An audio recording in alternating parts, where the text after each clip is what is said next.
Hi, I'm Kerry Lord from TOFT. This video forms part of a series to accompany the Edwards Crochet kits, patterns and books. In this video, I'm going to show you how to attach wings onto Ed's animals. So this, I'm not talking about birds' wings where you're actually crocheting a separate piece and then you're sewing them into position. I'm talking about turning this sloth into a winged animal. So I've crocheted the pattern as normal.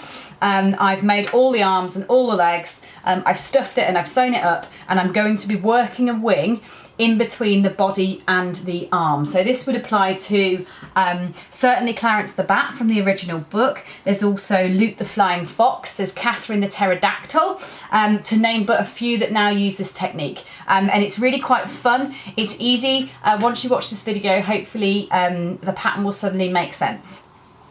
So what you're going to do is you're going to start off on the arm or the body, whichever you find easiest really, and you're going to slip stitch your yarn into position. Then you're going to chain the number of stitches that the pattern says, and you're going to attach that onto the body on the other side. Now a tip would be, if you've tried this and you're finding it quite difficult, you might want to mark with a running stitch and a contrast piece of yarn where you're going to put this wing on, so you've got a guideline on this side. But if you haven't and you just want to go for it, you just need to keep in your mind's eye the fact that you want to marry this wing up with the bottom of the leg. So try when we're working to work in a straight line down to the leg. So you've made a little chain stitch to create a little hole between the body and the arm, and that will stay there, don't worry about that at all. So you need to now double crochet around this chain, and what we're doing is making ourselves a few base stitches from which we start. So we'll work a few round here, so we've got a base. Now what we're going to do is we're going to go into the fabric of the arm with a slip stitch that in and on the other side, and then turn our work right round, and we're going to double crochet into the stitches that we've just done across that chain. So double crochet in, 1, 2, and follow the numbers of your pattern.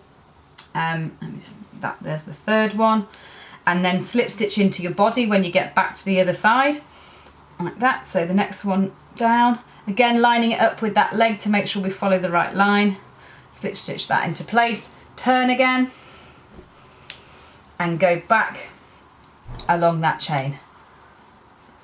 So you're working a flat row backwards and forwards piece of crochet. The reason I've done it using this technique is it makes it really secure. You're not having to crochet a flat piece in rows and then attach it on separately, and this way you're actually working it in. Once you crack this technique, it is actually quite fun to add it on at the end. So 2.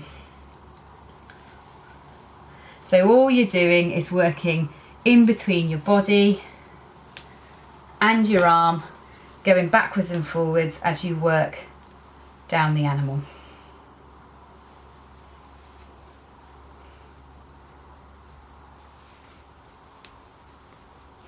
Filling in the gap between the body and the arm.